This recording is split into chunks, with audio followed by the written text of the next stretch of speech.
has left the door open to pensioners joining the workforce. Is that a promising sign? I hope so, and I genuinely do. I just wish he had have done it in June, because there would be hundreds of thousands potentially of workers in the workforce now, hundreds of thousands of days of work being completed that would add to our country's productivity.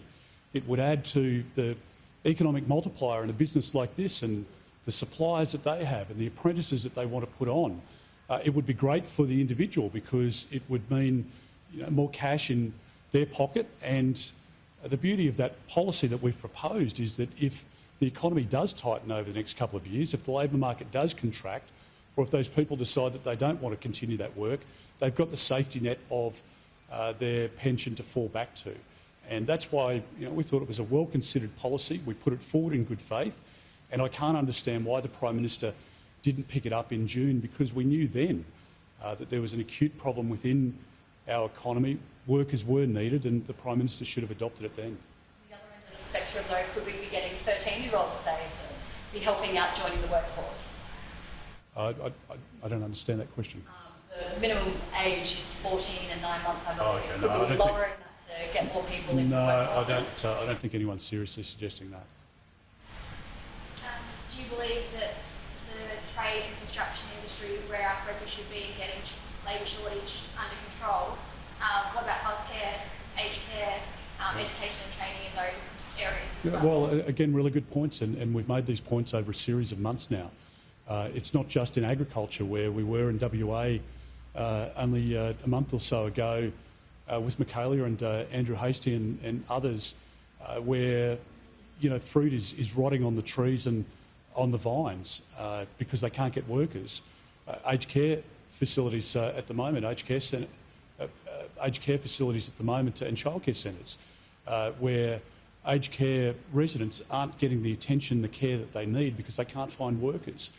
In childcare centres, families are being turned away or not given extra days, or having days taken off them to give to other families who are in need, because they can't find the childcare workers. In hospitality, you've got restaurants who are opening for lunch but not for dinner, because they can't find the staff to cover two sittings. And these problems have only got worse since June, and that's why we've constantly called on the Prime Minister to adopt this policy.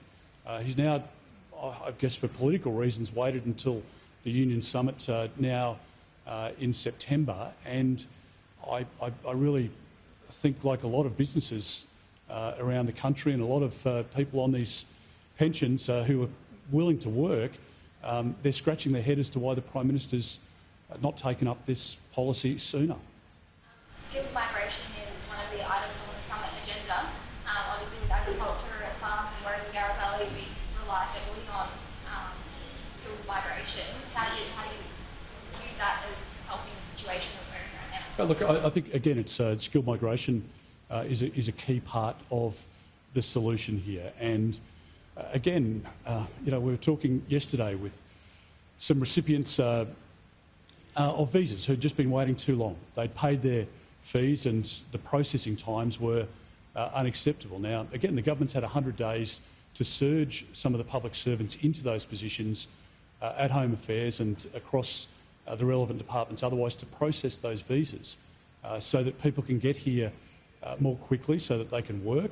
Doesn't mean that people are compromising on the processing or the integrity elements to the application, or checking the bona fides of somebody's identity, etc.